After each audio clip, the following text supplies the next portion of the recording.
La primera vez que vi a mi mujer con otro hombre fue en directo, sin filtros, sin pantallas, sin sospechas previas. No lo descubrí por un mensaje, ni por un perfume raro, ni por cambios de rutina. Fue en persona, en un restaurante de Alcalá, un miércoles por la tarde, a las 8:20. Y no fue casualidad. No estaba espiándola. Yo no tenía razones. O eso creía. Lo que pasa es que el universo tiene esa manía cruel de darte certezas cuando ya es tarde. Y cuando se abrió aquella puerta de cristal y la vi entrar, no sola, sino de la mano de alguien, te juro que por un segundo me faltó el aire. Pero no te contaré eso todavía. Te lo cuento luego. Porque quiero que entiendas cómo un hombre llega a ese momento sin tener ni puta idea de nada. Porque antes de esa escena que me persigue cada vez que cierro los ojos, hubo una vida. Una vida entera. Años de confianza ciega, de rutina compartida, de cenas con suegros, de domingos de mantas y series, de cafés medio fríos por las mañanas mientras hablábamos de reformas, de hijos que nunca llegaron, de vacaciones que sí, de hipotecas, de listas del supermercado y de esas tonterías que, al final, sostienen los cimientos de un matrimonio. Yo era de los que pensaban que si haces lo correcto, si cumples, si estás, si acompañas, si respetas, entonces no tienes de qué preocuparte. Que el amor no se rompe porque sí. Que una mujer como Laura, trabajadora, inteligente, divertida, elegante, no se va de la noche a la mañana. Que no desaparece el cariño así, de un día para otro. Y menos cuando no hay peleas, ni gritos, ni dramas. Porque nosotros no teníamos eso. Al menos no a simple vista. Te digo más, ni siquiera discutíamos. Esa era una de nuestras banderas. Nos entendemos sin peleas, solía decir ella. Es que tú y yo somos equipo, Marcos. Y yo me lo creía. Me lo tragué todo. Entero. Como un idiota. Cuando nos mudamos a Getafe, yo pensé que era el paso natural. Más espacio, más tranquilidad, un lugar para pensar en el futuro, montar un despacho en casa, invitar a los amigos los sábados por la noche. Lo hicimos todo con ilusión. Pintamos las paredes, compramos muebles, elegimos juntos hasta las cortinas. Ella quería luz natural en el salón, y yo le dije que lo que quisiera, que confiaba en su gusto. Porque siempre confié en ella. Esa fue mi condena. Yo me ocupaba de lo mío. Trabajaba en una asesoría fiscal en Chamberí. No era un trabajo de ensueño, pero pagaba bien. Me gustaba el ambiente, tenía compañeros leales y un jefe que no daba por saco. Entraba a las 9 y salía a las 6. Y a las 6:30 ya estaba en casa. Laura trabajaba como jefa de comunicación en una empresa de eventos. Le encantaba lo que hacía. Y yo estaba orgulloso de ella. Siempre hablaba de sus proyectos, de sus campañas, de las ferias y los congresos. Es un mundo agotador, pero me llena, decía. Y yo le creía. Le daba espacio. Le animaba a crecer.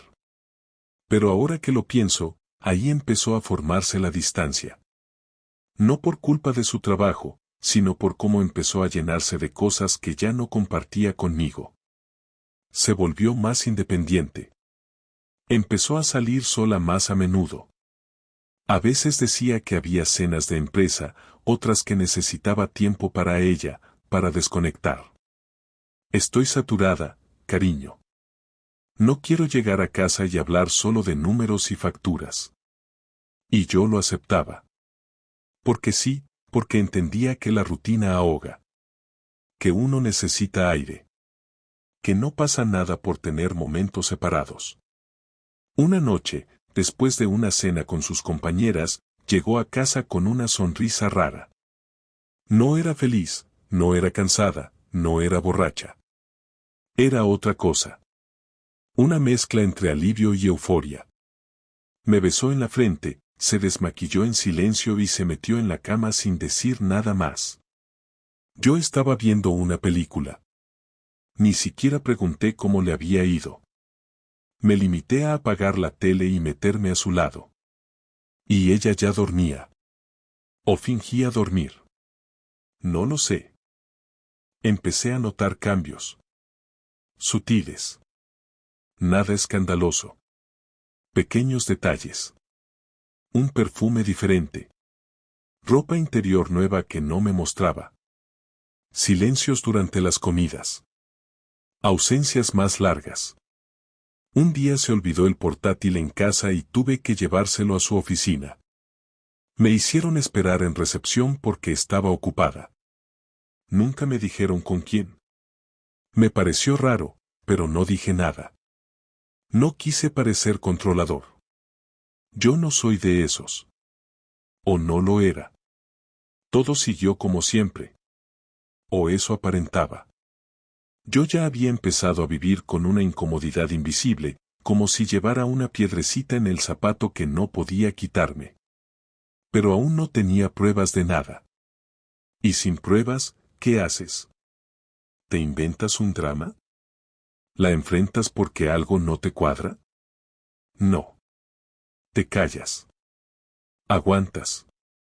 Te repites que son paranoias tuyas, que estás estresado, que es una mala racha.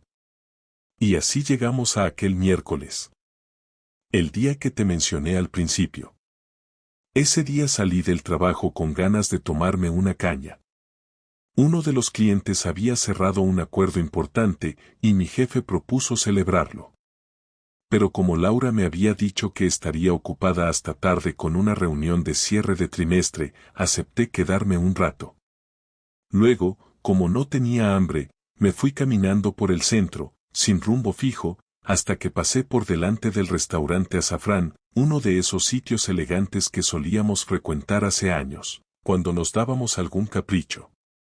Lo curioso es que Laura siempre decía que ese sitio le traía nostalgia. Y entonces la vi. Entrando del brazo de un hombre. No un amigo. No un cliente. No un primo. Un hombre con el que se miraban de una forma que nunca vi que me mirara a mí. Un tipo joven, con barba recortada, camisa remangada, sonrisa confiada. Ella llevaba un vestido que yo no había visto nunca. Iba guapísima. Despeinada a propósito. Con ese brillo en los ojos que tenía cuando estábamos empezando. No hice escándalo. No entré. Me quedé del otro lado de la acera. Quieto. Viéndolo sentarse, pedir vino, reírse, brindarse miradas como si no existiera nada más en el mundo. Y ahí, en medio de la acera, bajo la farola, mientras un grupo de turistas pasaba a mi lado, supe que mi matrimonio había terminado. No necesitaba pruebas. Lo tenía delante. Era ella. Era real. Pero no reaccioné. No aún. Solo me giré y empecé a andar. Y mientras caminaba, no pensaba en lo que iba a decirle. Pensaba en cuando empezó todo. ¿En qué momento exacto dejé de ser su prioridad?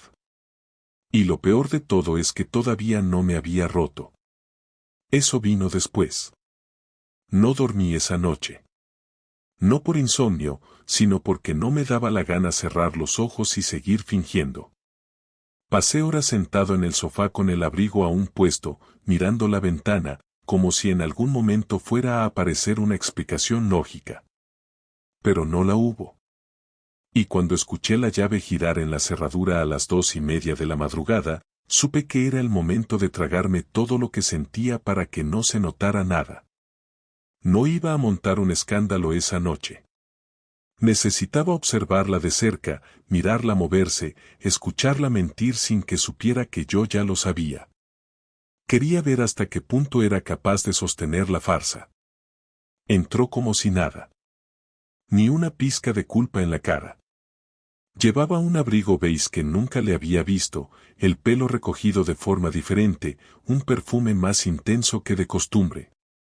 Se acercó, me besó en la mejilla y dijo con voz suave que sentía llegar tan tarde, que la reunión se había alargado más de lo esperado. Mañana te cuento todo, ahora solo quiero una ducha rápida y cama, dijo mientras dejaba el bolso en la mesa y se quitaba los tacones. Yo asentí sin mirarla directamente, murmurando un vale que me salió seco, pero convincente. Se fue al baño, y desde el sofá escuché cómo se abría el grifo, cómo caía el agua, cómo canturreaba bajito una canción que yo no conocía. Eso fue lo peor. Que estuviera tan tranquila. Que tuviera el descaro de volver a casa como si nada. La mañana siguiente me levanté antes que ella, preparé café y tostadas, y fingí normalidad. Hice preguntas sobre su reunión, le comenté cosas del trabajo, incluso bromeé con lo tarde que se había hecho. Ella se inventó nombres, habló de presentaciones, de un PowerPoint que se colgó en mitad del evento, de una compañera que se puso nerviosa y rompió a llorar, de cómo ella tuvo que improvisar para salvar la situación. Yo asentía y anotaba mentalmente cada mentira. No interrumpía. Solo escuchaba. Quería que se confiara, que pensara que yo seguía ciego, que su actuación funcionaba. Durante los días siguientes empecé a prestarle atención de forma quirúrgica. No como un marido que ama, sino como alguien que analiza a una sospechosa. Observaba sus horarios, su forma de vestir, las llamadas que atendía fuera de mi alcance, las conversaciones que cortaba en cuanto yo entraba a una habitación. Cada detalle sumaba, cada gesto alimentaba la certeza. Pero aún no tenía pruebas. Lo único que tenía era la imagen de ella riendo en una mesa con otro. Y eso, por sí solo, no bastaba. El viernes decidí salir antes del trabajo sin avisarle. Le escribí a las 5 que me iba a quedar hasta tarde cerrando un informe importante y que no llegaría hasta las 9. Me respondió con un emoji de cara triste y un ánimo, cariño. A las 5:15 estaba en el coche, aparcado a 2 manzanas de su oficina. A las 6:10 salió. Llevaba otro de esos vestidos que no había visto antes, se retocó el maquillaje en el retrovisor de un coche negro, y a las 6:30 se subió al vehículo del mismo tipo que había visto en el restaurante. Reconocí al conductor, el mismo cabrón con barba recortada. Se saludaron con un beso en los labios. No fue largo, ni pasional, pero fue suficiente. No era una despedida casual ni un saludo de amigos. Era una pareja. Era mi mujer. Lo seguí durante 15 minutos hasta que aparcaron frente a un pequeño hotel cerca de Atocha. Entraron caminando despacio, sin disimulo. Ella iba tomada de su brazo. Yo me quedé dentro del coche, con los dedos agarrotados en el volante. No grité. No lloré. No golpeé nada. Solo me quedé ahí, viendo la puerta cerrarse detrás de ellos, mientras una parte de mí se rompía de forma silenciosa. Esa noche no volví a casa. Dormí en el coche. Bueno, dormir no dormí. Cerré los ojos de vez en cuando, pero no descansé. Me dolía el cuerpo, pero más me dolía el alma. Lo que más me quemaba no era el engaño, sino la imagen de ella entregándose con tanta naturalidad. No parecía tener dudas. No miraba hacia atrás. No llevaba culpa en la espalda. Para ella, yo ya no existía. Volví a casa al amanecer. Entré en silencio, me duché, me cambié de ropa y me senté en la cocina a esperar. Llegó a las 8:30. Dijo que había dormido en casa de una amiga porque habían salido después de la cena. Que habían bebido de más, que no quería conducir. No quería molestarte llamando a esas horas, dijo. Me lo dijo a la cara. Y lo hizo con tal calma que, por un segundo, me sentí como un desconocido. Como si yo no fuera su marido, como si no lleváramos 12 años compartiendo todo. Me tragué el odio, el asco, las ganas de gritar. Asentí con la cabeza. Le ofrecí un café. Ella aceptó. Durante esa semana seguí recogiendo datos. Hice capturas de pantalla desde el portal del hotel, tomé fotos desde lejos con el móvil, anoté fechas, horas, detalles. No se lo conté a nadie. Ni a mi madre, ni a mis amigos, ni siquiera a mi hermano. Esto era mío. Mi infierno privado. Y tenía que gestionarlo solo. Pero no iba a permitir que se saliera con la suya. No planeaba quedarme como un idiota viendo cómo vivía su doble vida bajo mi techo. El sábado siguiente volví al hotel. Entré con la excusa de preguntar por una reserva. Mientras el recepcionista tecleaba en el ordenador, deslicé el móvil sobre el mostrador y le mostré una foto de ellos entrando al lugar. Le dije que era investigador privado, que necesitaba confirmar si se estaban viendo allí regularmente. Me dijo que no podía darme información sin orden judicial. Le ofrecí 100 euros. Me pidió 200. Le di 200.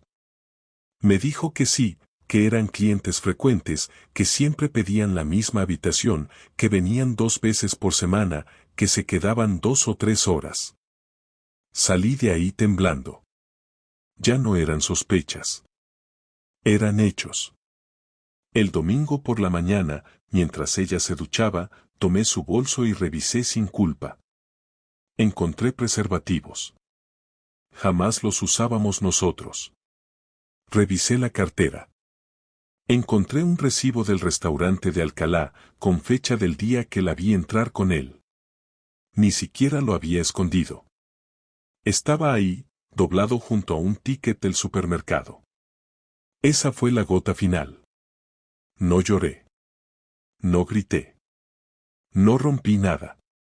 Solo sentí una calma extraña, como si al tener todas las piezas, el dolor se hubiera congelado. Salí de casa sin decir nada. Fui al parque, me senté en un banco y estuve horas ahí, mirando a la gente pasar, como si todos vivieran en un mundo paralelo donde lo que me pasaba no podía existir. Pensé en irme. En dejarle una nota.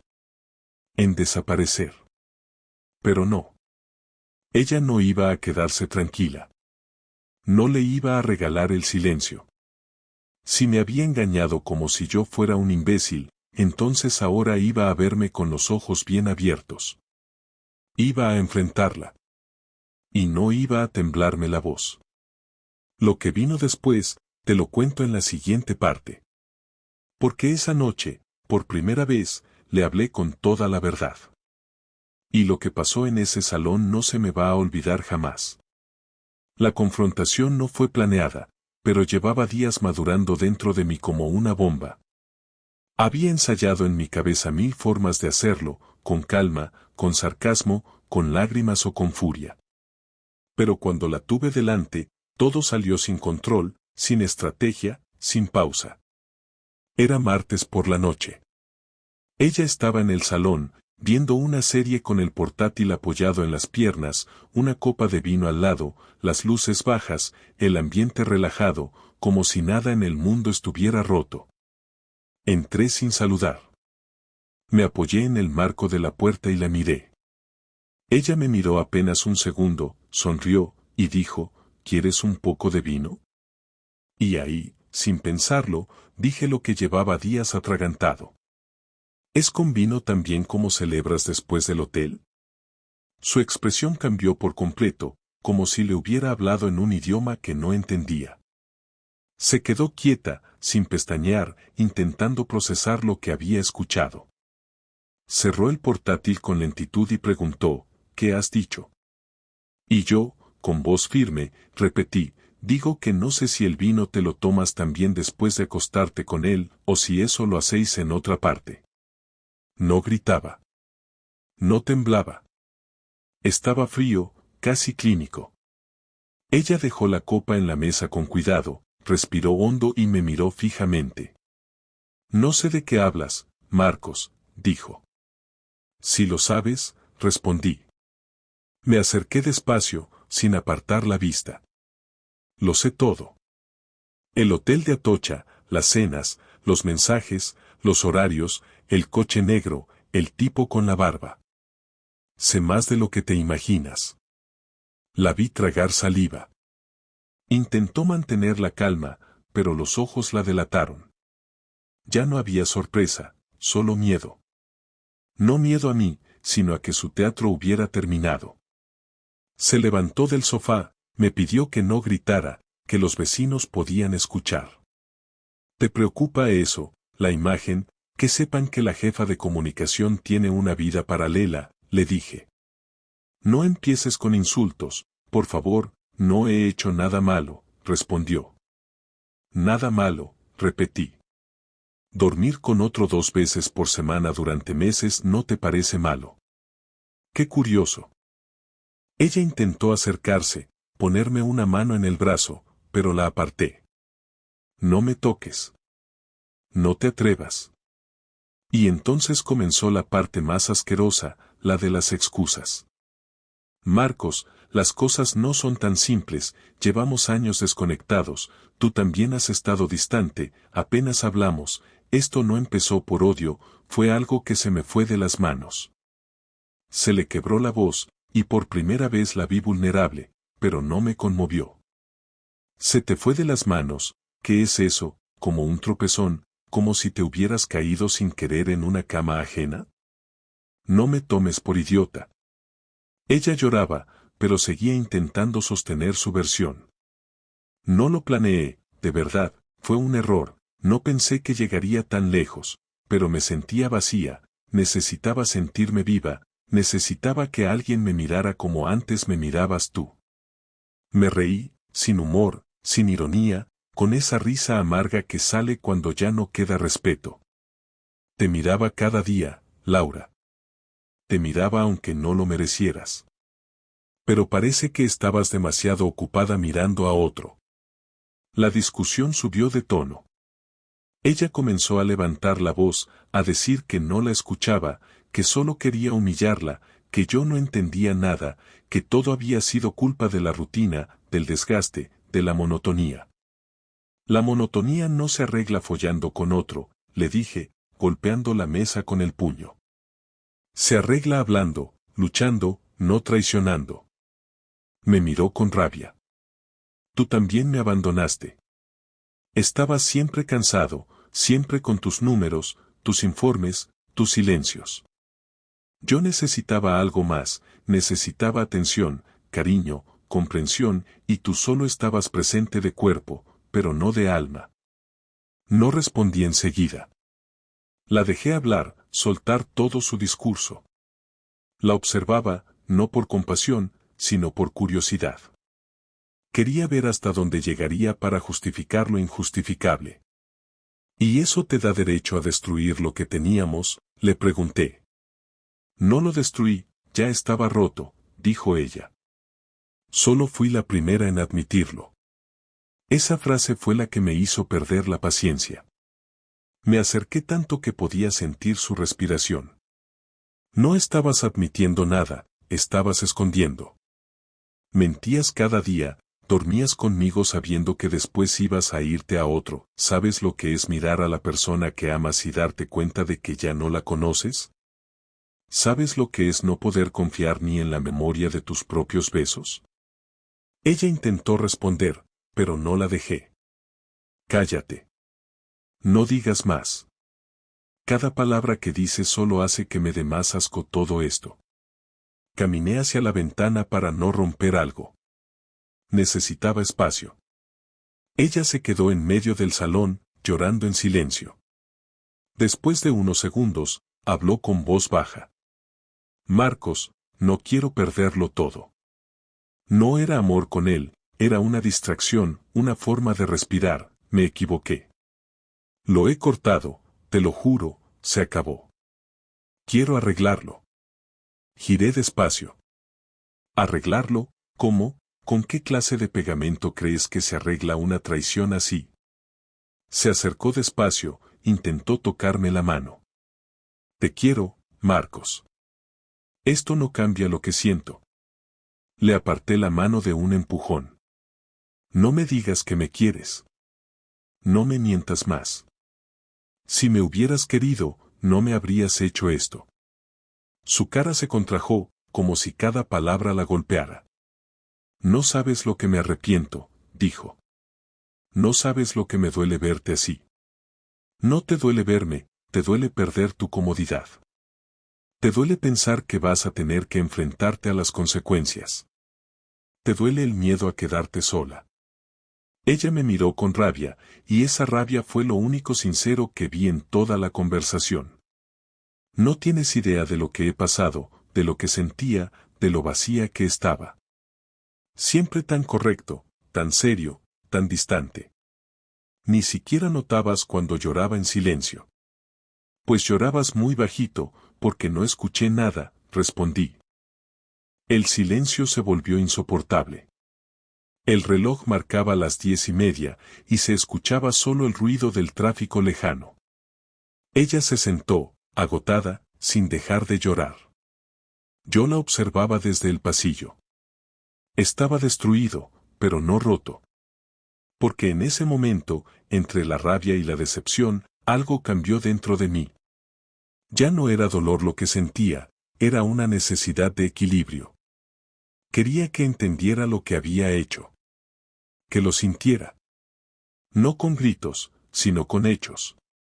Me fui a la habitación, abrí el cajón del escritorio y saqué la carpeta donde guardaba nuestras facturas conjuntas, los contratos, los papeles del coche, la escritura del piso. Los puse todos sobre la mesa del salón. Ella me miraba sin entender. ¿Qué haces?, preguntó. Preparando lo que viene, respondí. Porque aquí ya no hay matrimonio. Lo que hay es una mentira. Y esa mentira se termina hoy. Le dije que podía quedarse esa noche, que no iba a echarla a la calle a esas horas, pero que al día siguiente quería que se fuera. No gritó, no protestó, solo se quedó quieta, mirándome, como si aún esperara que me ablandara. Marcos, no puedes decidir algo así en caliente. No estoy en caliente, respondí. Estoy en el punto exacto en que uno deja de sentir y empieza a ver. Cogí las llaves del coche, salí de casa y conduje sin rumbo durante más de 1 hora. No tenía destino, solo necesitaba alejarme del olor a mentira que se había quedado impregnado en el salón. Cuando volví, ella dormía en el sofá. Tenía los ojos hinchados, la manta cubriéndole hasta el cuello, el rostro agotado. Por un instante pensé en despertarla, en volver a hablar, pero no lo hice. La miré un momento y entendí que ya no había nada que salvar. Esa noche dormí en la habitación de invitados. A la mañana siguiente, el sonido de las maletas arrastrándose por el pasillo me despertó. No me levanté. La escuché cerrar la puerta y bajar las escaleras. No dejó notas, ni mensajes, ni llaves sobre la mesa. Solo el silencio. Esa fue la confrontación. Cruda, sin épica, sin lágrimas compartidas, sin perdón. Solo dos personas frente a la verdad, una intentando sostener una mentira, y la otra aprendiendo que el amor no muere con un grito, sino con una decepción tan grande que ni siquiera da para el drama. La mañana después de que se fuera, me levanté a las 8:15, no porque tuviera nada urgente, sino porque ya no podía dormir. La casa estaba en silencio, sin olores de café, sin ruido de ducha, sin pasos por el pasillo. Solo las paredes, los muebles, y yo. Me senté en la cocina con una taza en la mano que no me terminé. No sentía tristeza, ni rabia, ni alivio. Lo que tenía era un hueco, una especie de vacío neutro que solo me permitía pensar con frialdad. Había pasado la etapa del dolor. No quería volver con ella, no quería escuchar más disculpas, no tenía dudas sobre lo que había hecho. Lo único que quedaba pendiente era la parte práctica, y ahí fue donde me di cuenta de que todavía me quedaba algo por hacer. No para herirla directamente, sino para que sintiera el peso real de sus decisiones. No soy vengativo por instinto, pero tampoco soy idiota. Ella me había mentido durante meses, había usado mi casa como su escondite, había dormido en mi cama después de acostarse con otro, y había seguido cobijándose bajo mi apellido como si no pasara nada. Eso no se podía quedar sin respuesta. Lo primero que hice fue llamar a mi abogado. Se llama Julián, un tipo discreto y eficiente que conocí a través de un cliente. No le di muchos rodeos. Le dije que quería iniciar los trámites de separación, que necesitaba asesoría para dividir los bienes con rapidez y sin que ella pudiera sacar ventaja. ¿Está de acuerdo en firmar?, preguntó. No lo sé, ni me importa. Si se niega, lo llevamos al juzgado. Le envié todos los documentos escaneados, las escrituras, los movimientos bancarios, las cuentas conjuntas, las transferencias que habíamos hecho a su madre para la reforma de su piso, todo. Le pedí que congelara el acceso a nuestra cuenta común hasta nuevo aviso, que empezara a redactar la liquidación de bienes y que me notificara cuando el borrador estuviera listo. Me dijo que en 2 días lo tendría todo. Fue directo, sin sentimentalismos. Exactamente lo que necesitaba. Esa misma tarde llamé a la empresa de telefonía y cancelé su línea móvil, la que estaba a mi nombre desde hacía años. Llamé a la aseguradora y eliminé su coche de la póliza familiar. Llamé a la empresa de alarmas y cambié el código de seguridad de la casa. Llamé a la inmobiliaria y pedí que valoraran el piso.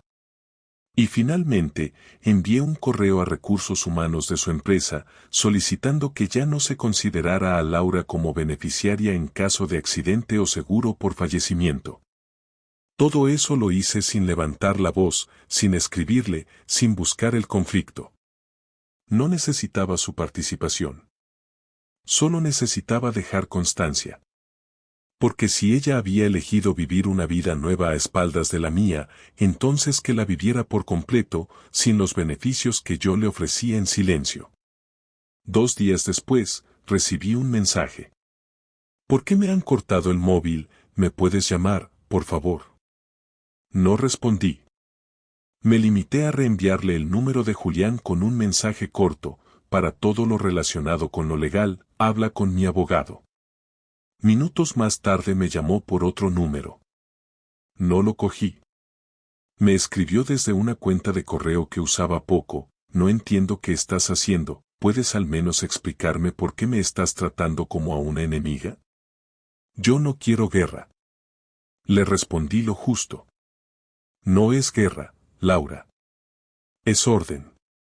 Tú elegiste salirte del proyecto, yo solo estoy cerrando el archivo.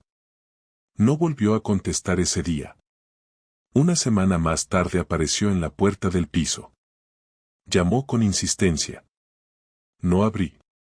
No me interesaba verla, ni escucharla. Me mandó un audio de 3 minutos. Lo escuché completo. Decía que no entendía por qué estaba actuando de forma tan cruel, que todo podía haberse hablado, que estábamos siendo adultos, que lo nuestro había sido más grande que un error, que ella ya estaba arrepentida, que no sabía cómo llegamos a esto. El audio terminaba con la voz entrecortada, como si esperara que eso me ablandara. Lo borré. No le respondí. Cambié la cerradura esa misma tarde. No tardó en llegar la respuesta emocional. Empezó a escribirle a amigos en común, a contar su versión, a intentar justificar lo que había hecho. Uno de ellos, Nacho, me escribió para decirme que Laura le había pedido que intercediera, que no entendía por qué yo estaba siendo tan radical. Le respondí con un solo archivo adjunto, una foto, tomada con mi móvil, de Laura entrando al hotel con el tipo de la barba, sonriente, sin disimulo.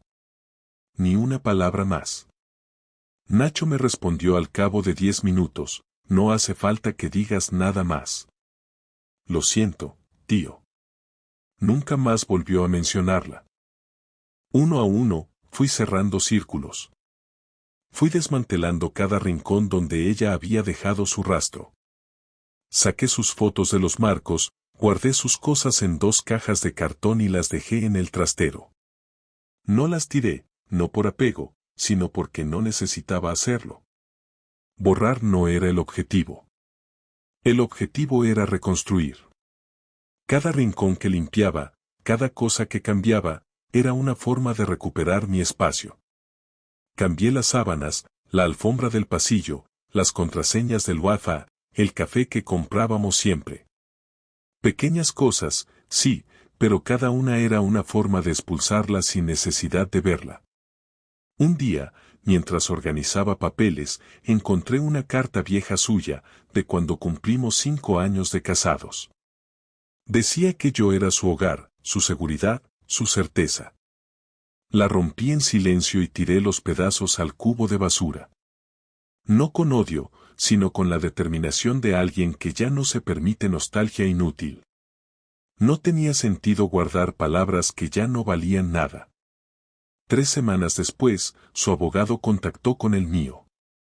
Quería negociar un acuerdo amistoso. Julián me llamó para consultarme. Le dije que aceptaba, siempre que se cumpliera cada una de mis condiciones, cesión completa de su parte del piso a cambio de no reclamar parte de mis ahorros personales, exclusión total de cualquier vínculo económico, entrega inmediata de los objetos personales y 0 contacto directo entre ella y yo. Su abogado aceptó. El proceso se cerró en menos de un mes. Nunca la insulté. Nunca la amenacé. Nunca le grité más allá de aquella noche. Pero me aseguré de que sintiera el coste de sus decisiones. No como castigo, sino como consecuencia. Porque eso es lo que muchos no entienden. No se trata de destruir al otro, se trata de poner orden donde alguien sembró caos. No le hice daño físico, ni expuse su nombre, ni le arruiné la reputación. Solo apagué la luz de su zona de confort. Solo le quité lo que ya no le correspondía. Y si me preguntas si con eso me sentí mejor, te diré que no fue satisfacción, sino equilibrio. No hice nada por impulso. Todo fue medido, frío, correcto. Y eso fue lo que más la desconcertó. Porque esperaba gritos, drama, tal vez incluso súplicas. Y no encontró nada de eso. Solo papeles firmados, llaves devueltas y una puerta cerrada. Eso fue mi respuesta. Una venganza sin ruido, pero con efecto. La clase de respuesta que no se borra con lágrimas ni con audios de madrugada. Porque cuando alguien te rompe desde dentro, no hace falta gritarle para que lo entienda. Basta con desaparecer de su mundo y reordenar el tuyo con la puerta bien cerrada. Habían pasado ya casi 2 meses desde la última vez que la vi, desde que cerró la puerta y bajó las escaleras con las maletas sin mirar atrás. El acuerdo legal estaba prácticamente cerrado, los papeles en manos del notario, y yo ya había vuelto a una rutina que no se parecía en nada a la anterior. Comía solo, dormía mejor, no encendía la televisión casi nunca y pasaba más tiempo caminando por el barrio, observando detalles que antes no veía. No echaba de menos su voz ni su presencia, pero sí arrastraba todavía un nudo que no se me iba. No era dolor, ni rabia, ni amor. Era algo más básico, más visceral. La necesidad de terminar de frente lo que había quedado cortado con frialdad. No para volver, ni para perdonarla, sino para cerrar con palabras claras lo que había quedado flotando. Una tarde, mientras revisaba unos informes desde el portátil en la terraza, recibí un mensaje desde un número que no tenía guardado. Decía, solo necesito una última conversación. Nada más. Te lo pido con respeto. Lo leí 3 veces. Pensé en ignorarlo, pero sabía que tarde o temprano acabaría ocurriendo. Le respondí que podía pasar por casa el sábado a las 12 en punto, que tendría 40 minutos, que no habría espacio para repeticiones ni reproches vacíos. Respondió con un simple gracias. No añadió nada más. El sábado, como era de esperar, llegó con puntualidad exacta. Iba vestida de forma sobria, sin maquillajes llamativos, sin perfumes fuertes. Llevaba el pelo recogido en una coleta simple y una carpeta en la mano. No traía bolso. Me pidió permiso para pasar, asentí sin hablar y se sentó en el extremo del sofá, dejando la carpeta sobre la mesa sin tocarla. Yo me senté enfrente, apoyado en la butaca. No ofrecí agua, ni café, ni ninguna cortesía. Ella lo entendió. Se quedó unos segundos mirando el suelo, como si le costara arrancar. Luego levantó la vista y habló con voz firme. Sé que no tengo derecho a pedirte nada, y no he venido a eso. Solo necesito poder decirte algunas cosas, por respeto a lo que fuimos. No me voy a justificar. No espero que cambies de opinión. Pero quiero que me escuches, aunque solo sea esta vez. Me limité a asentir. No quería interrumpir, no quería discutir. Solo escuchar. Ella continuó. No hay un solo día desde que pasó todo en el que no haya repasado una y otra vez cada momento, cada gesto, cada decisión equivocada. Cometí un error enorme, lo sé. Y no espero que lo comprendas. No tengo cómo reparar nada, pero al menos necesitaba enfrentarte sabiendo que ya no puedo hacer más daño. Se detuvo un momento. Parecía estar midiendo las palabras. Me miraba sin suplicar, sin victimizarse. Y por primera vez, sentí que estaba hablando desde un lugar distinto, ya sin intención de manipular. He dejado al otro, dijo. No lo hice por ti. Lo hice porque al final me di cuenta de que tampoco era eso lo que buscaba. Solo era una distracción, una huida estúpida de algo que no quería afrontar. Me equivoqué y el daño fue irreversible. Pero no vengo a hablar de él. Vengo a hablar de nosotros. Vengo a decirte que, a pesar de todo, me arrepiento profundamente de haber destruido algo que, aunque tenía grietas, seguía siendo valioso. Hizo una pausa larga. Yo no reaccionaba. Seguía observando, inmóvil. Sé que no quieres escuchar más disculpas. Y lo entiendo. Pero si no te decía esto cara a cara, si no asumía lo que hice mirándote directamente, me habría quedado con la culpa intacta. Tomó aire. No quiero recuperar nada. No vengo a pedirte segundas oportunidades. Ya entendí que no hay vuelta atrás. Pero necesitaba que me vieras así, sin mentiras, sin excusas, sin máscaras. Luego, bajó un poco la voz. Y necesitaba pedirte perdón, Marcos. No por lo que esperas que diga, sino por todo lo que no supe cuidar cuando todavía estábamos a tiempo. La habitación seguía en silencio. El reloj marcaba las 12:23. No respondí de inmediato. Me tomé mi tiempo, no porque buscara dramatismo, sino porque cada palabra que iba a decir a partir de ese momento iba a ser definitiva. La miré fijamente y hablé con voz seca pero tranquila. No necesito tu perdón. Ni tu arrepentimiento. Ya pasé esa etapa. No me hace falta que reconozcas lo que hiciste para saber lo que valgo. El daño está hecho y, como dijiste, no hay vuelta atrás.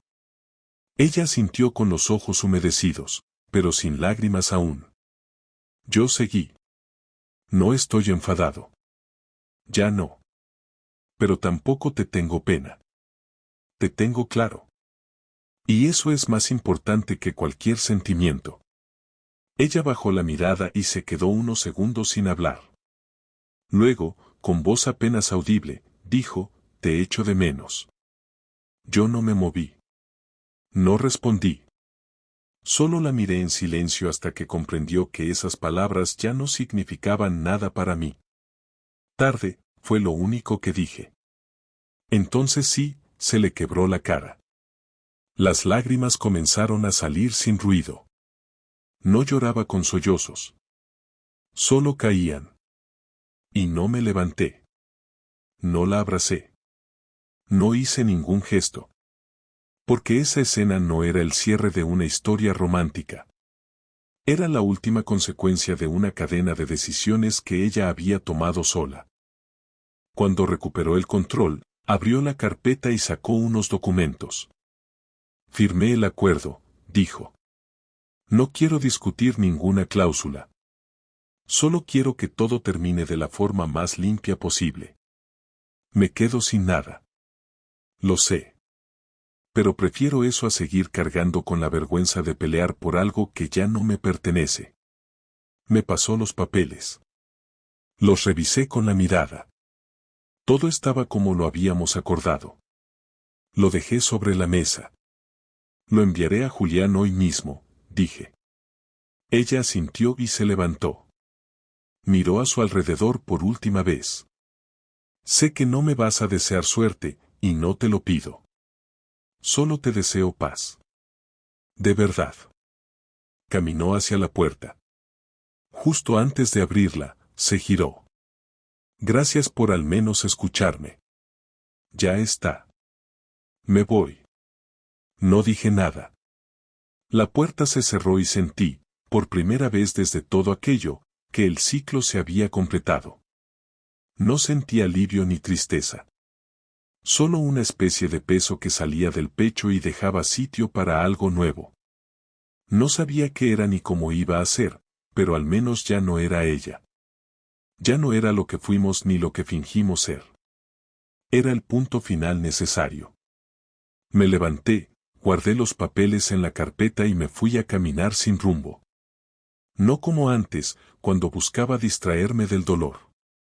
Esta vez no necesitaba huir. Esta vez era yo quien decidía hacia dónde iba. Nunca pensé que terminar algo pudiera ser tan silencioso. Uno se imagina que el final de una historia así llega con gritos, con portazos, con lágrimas o con alguna escena de esas que se quedan grabadas para siempre, pero no fue así. El día que firmé el último papel, lo hice solo, en la mesa del despacho de Julián, sin prisa, sin titubeos, con la misma firmeza con la que se cierra un cajón lleno de cosas que ya no se van a usar. Él me ofreció un café, intercambiamos algunas frases sobre el proceso, sobre cómo había salido todo más rápido de lo esperado, y luego me deseó suerte. No hizo falta más. Salí a la calle con los documentos en una carpeta negra bajo el brazo, crucé hasta el aparcamiento, encendí el coche, y por primera vez en mucho tiempo no tenía a nadie esperándome en casa ni ninguna explicación que dar. No sentí vacío ni alivio, solo esa clase de conciencia tranquila que llega cuando se ha hecho lo que había que hacer. Durante los primeros días después del cierre, empecé a ordenar mi vida sin pensar en el pasado. No me senté a recordar, no abrí fotos antiguas, no toqué las cajas del trastero donde guardé sus cosas, no llamé a nadie para contar que ya había terminado todo. Simplemente retomé lo que tenía pendiente. Terminé proyectos del trabajo que llevaba arrastrando semanas, salí a correr al parque como hacía años no lo hacía, empecé a dormir sin despertarme de madrugada, y volví a comer en silencio sin sentir que ese silencio era incómodo. Incluso volví a leer, cosa que no hacía desde que Laura y yo estábamos bien, porque durante los últimos años ni siquiera eso me salía natural. Leía una página y se me olvidaba de inmediato. Ahora, en cambio, podía pasar una hora con un libro sin mirar el móvil ni pensar en otra cosa. Los fines de semana volví a ver a mi hermano, a tomar cervezas con viejos amigos, a decir que sí a planes sin necesidad de consultar con nadie. No eran grandes cambios, pero se notaban. Las personas no sabían cómo tocar el tema. Algunos me miraban con cuidado, como si estuviera recién salido de una operación delicada. Otros no decían nada, pero lo preguntaban todo con los ojos. Cuando alguien me mencionaba a Laura, respondía con calma. No fingía que todo estaba bien, pero tampoco me extendía en detalles. Ya está cerrado todo, decía. Y la gente entendía que no hacía falta más. Una noche, saliendo de una reunión con excompañeros de universidad, pasé por delante del restaurante donde la había visto por primera vez con el otro. No lo evité, no crucé la acera, no aceleré el paso. Me detuve un instante frente al escaparate, miré dentro y seguí caminando. No hubo imágenes mentales, no hubo nudos en el estómago, no hubo necesidad de entender más. Fue como si ese recuerdo se hubiera quedado quieto en el tiempo y yo ya no perteneciera a él. Eso fue lo que me confirmó que había salido entero. No ileso, pero entero. Con el paso de las semanas, entendí que la vida no te devuelve nada por haber aguantado más de lo necesario. No hay premio por la paciencia, ni reconocimiento por haber creído hasta el último segundo en alguien que ya se había ido. Y tampoco hay castigo si decides no perdonar. Solo hay decisiones. Cada uno hace lo que puede con el dolor que le toca. Yo elegí no arrastrarlo más. Elegí dejar de buscar culpables y asumir que a veces no hay explicaciones, que lo que parece sólido se puede romper sin aviso, y que quien traiciona no siempre lo hace por odio, sino por cobardía, por egoísmo, o simplemente porque puede. Un mes después del cierre oficial, recibí un correo de Laura. No lo esperaba, pero tampoco me sorprendió. No tenía adjuntos, ni título dramático, ni intención de manipular. Era un mensaje corto, directo, casi neutral. Me agradecía por haber manejado todo con respeto, por no haberla expuesto, por no haber hecho de nuestra historia un campo de batalla. Decía que, con el tiempo, había empezado a entender de verdad lo que había perdido, y que no pasaba un día sin que recordara el tipo de vida que habíamos tenido. No pedía nada, no ofrecía nada. Solo decía gracias. Lo leí una vez. No respondí. Lo dejé ahí, como se deja una piedra en medio de un camino ya recorrido. No hacía falta moverla. Ahora vivo solo en el mismo piso. No lo vendí. Lo pensé durante semanas, incluso hablé con Julián sobre opciones, pero al final decidí quedármelo. No como símbolo de nada, sino porque me pertenece, porque lo armé con esfuerzo, porque no tengo por qué abandonar cada espacio que compartí con alguien que me falló. Cambié muebles, pinté algunas paredes, tiré la cama matrimonial y compré otra, más pequeña, más mía. Abrí el balcón del salón, que siempre habíamos mantenido cerrado, y puse 2 sillas de madera para leer los domingos. Me armé una pequeña rutina de cosas que me hacen bien. Cosas simples, sin ambiciones ridículas de felicidad plena. Solo estabilidad. No he vuelto a enamorarme. Tampoco lo estoy buscando. Salgo con gente, hablo con mujeres, me permito sentirme cómodo, pero no tengo prisa por nada. No quiero volver a construir con piezas prestadas. Si algún día aparece alguien, bien. Y si no, también. Lo importante es que ya no me siento roto, ni fracasado, ni víctima. Soy un hombre que fue traicionado, que sufrió, que entendió, y que decidió rehacerse sin necesidad de gritarlo al mundo. A veces me preguntan qué aprendí de todo esto. Y siempre digo lo mismo. Aprendí que la confianza no es infinita, que el amor no se sostiene solo con intenciones, que hay que estar atento incluso cuando todo parece estar en orden, y que perdonar no es obligatorio si uno ya ha entendido lo que pasó. También aprendí que no hay forma correcta de atravesar una traición. Algunos gritan, otros desaparecen, otros vuelven con quien los destrozó. Yo elegí otra cosa, poner orden, poner límites, y no permitir que alguien que me destruyó una vez tenga oportunidad de volver a hacerlo. Hoy, si miro atrás, no siento orgullo, pero tampoco vergüenza. Hice lo que pude, como supe, con lo que tenía. No fui perfecto, pero fui leal. Y eso, en un mundo donde mucha gente miente sin pestañear, es suficiente. No volvería a vivir esa historia, pero tampoco la borraría. Porque todo lo que aprendí, todo lo que soy ahora, salió de ahí. Y si algún día la vuelvo a ver por la calle, no me esconderé ni cambiaré de acera. No necesito decir nada. No necesito cerrar nada más. Lo que tenía que terminar ya terminó. Lo que tenía que sanar ya está cicatrizado. Y lo que viene ahora, sea lo que sea, no lleva su nombre ni su sombra. Solo lleva el mío.